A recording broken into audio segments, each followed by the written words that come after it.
नमस्कार दोस्तों, अमेरिका ने ईरान में भीषण तबाही मचा दिया है। मात्र 10 घंटे ही युद्ध को शुरुआत हुए ही हुआ था।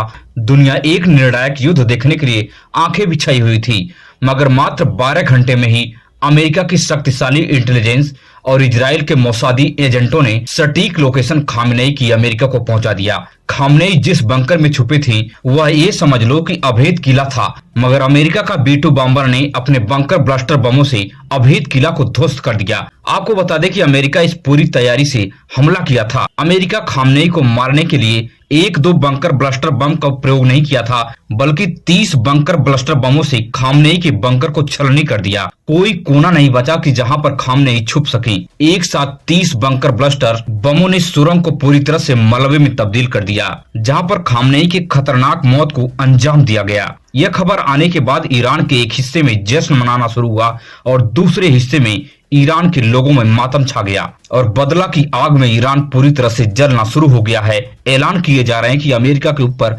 बड़े पैमाने पर मिसाइलों से अटैक किया जाए। अब मैं आपको सबसे चौंकाने वाली बात बताना चाहता हूं कि भारत के कई शहरों में मुसलमानों ने मातम मनाया, सड़कों पर उतरकर प्रदर्शन किया और जितने खामनेई मारोगे उतने खामनेई हर घर में निकलेंगे, इस प्रकार का नारा लखनऊ के इमामबाड़ा में दिया गया।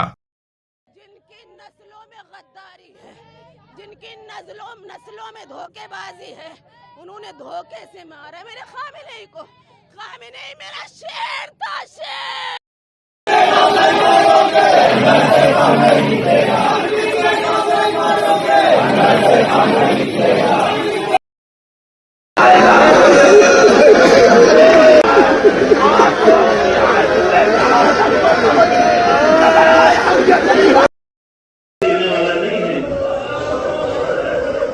लेकिन आप उस मामले को देखिए।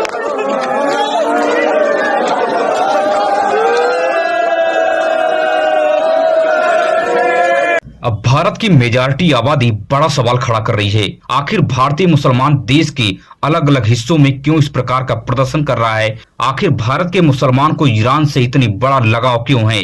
अब भारत की मेजॉरिटी पॉपुलेशन सवाल खड़ा कर रही है कि जब 7 समुद्र पार भारत का मुसलमान अपना रिश्ता सिर्फ इस्लाम की वजह से निभा रहा है, तो फिर ये लोग भारत के साथ कैसे खड़े हो सकते हैं? कुछ समय के लिए आप मान लो कि अगर भारत पाकिस्तान युद्ध हुआ और पाकिस्तान के PM को मार दिया गया, तब ये भारतीय मुसलमान किस तरह से भारत के साथ खड़े होते नजर आएंगे?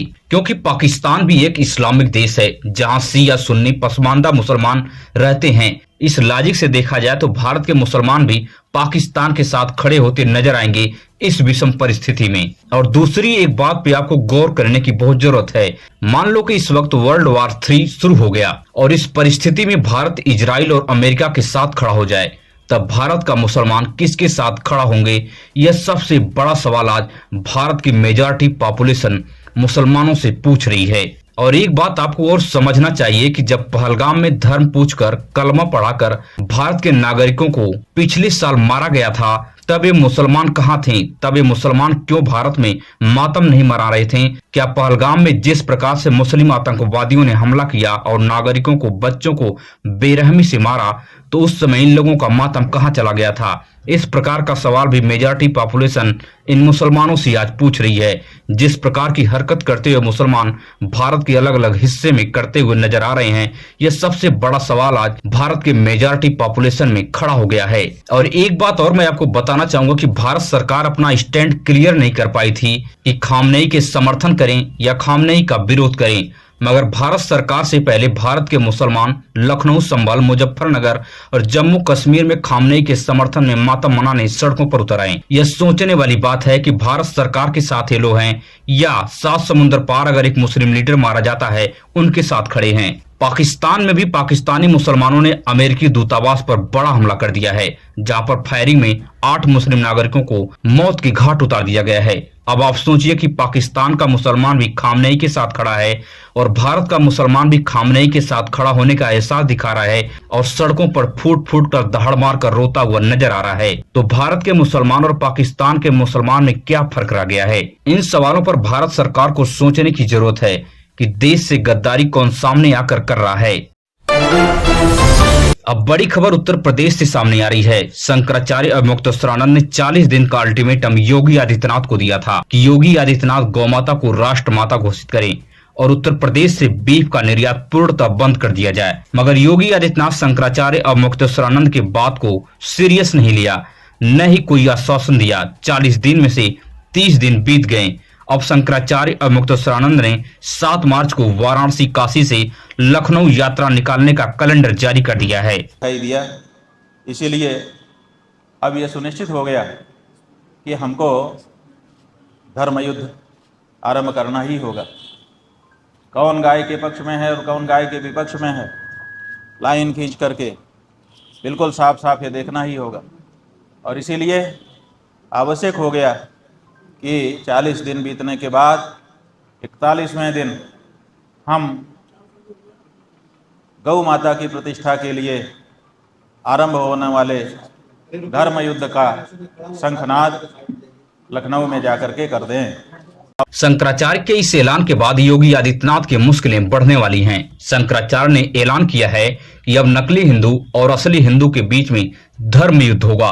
मगर सबसे बड़ा सवाल है कि अब कौन सी सरकार आएगी और गौ माता को राष्ट्र माता घोषित करेगी। जब प्रदेश में एक योगी मुख्यमंत्री बना हुआ बैठा है तो कौन रोक रखा है इस शुभ काम को करने के लिए। अगर 7 मार्च को यह यात्रा निकली तो भारतीय जनता पार्टी पर गाय को लेकर हिंदुत्व की ठेकेदारी पर बड़ा सवाल खड़ा हो जाएगा और भारतीय जनता पार्टी शंकराचार्य के इस मुद्दे पर बड़े पैमाने पर घिरती हुई नजर आएगी, क्योंकि अगले साल उत्तर प्रदेश में विधानसभा का चुनाव होने वाला है और उससे पहले इस प्रकार का यात्रा और गौ माता को लेकर इस प्रकार की यात्रा की जाएगी तो बड़े पैमाने पर भारतीय जनता पार्टी का नुकसान होना तय है। वहीं पर बड़ी खबर सामने अब दिल्ली से आ रही है। दिल्ली के पूर्व मुख्यमंत्री अरविंद केजरीवाल ने भारतीय जनता पार्टी पर सीधा निशाना साधा है। केजरीवाल ने प्रधानमंत्री मोदी की बखिया उधेड़ दिया है। दरअसल अरविंद केजरीवाल और मनीष सिसोदिया के ऊपर से जब से शराब घोटाले के मामले में निचली अदालत से बरी की सूचना आई है, तब से भारतीय जनता पार्टी के ऊपर अरविंद केजरीवाल लगातार हमलावर हैं। एक दिन मोदी जी संसद नहीं गए, पूछा क्यों नहीं गए, बोले महिलाएं सारी मेरे को पीटेंगी। पढ़ा था अखबार में आप लोगों ने, बोले अरे मोदी जी आपको महिलाओं से डर लगने लग गया। संसद में नहीं गए, बोले मेरे को सारी महिलाएं पकड़ के पीटेंगी। आपको सोनम वांगचुक से डर लगता है, आपको महिलाओं से डर लगता है, आपको केजरीवाल से डर लगता है, आपको ट्रंप से डर लगता है, आपको अमेरिका से डर लगता है। अरे डर डर के कितना जियोगे मोदी जी, थोड़ी तो हिम्मत दिखाओ।